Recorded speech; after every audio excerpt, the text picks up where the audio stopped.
So click done, click done, click done.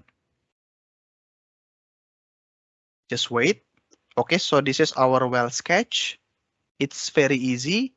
Now we just need to perform nodal analysis.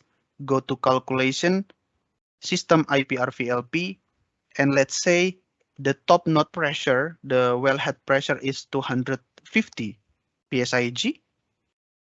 And then for the vertical lift correlation, I will select petroleum experts, and then solution node, bottom node, and rate method, for example, again, automatic geometric. So click calculate.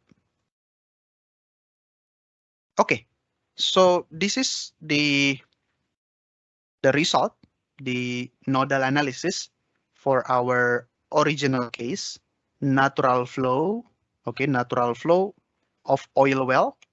We get oil rate of 12,146 stock tank barrel per day.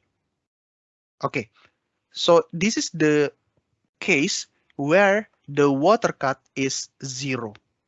So for example, we already continuously produce this well and the water cut increases. Okay, the water cut increases. So now we go to the last case. So this is the second case. It's natural flow. It's easy. Okay, so let's say the story is like this.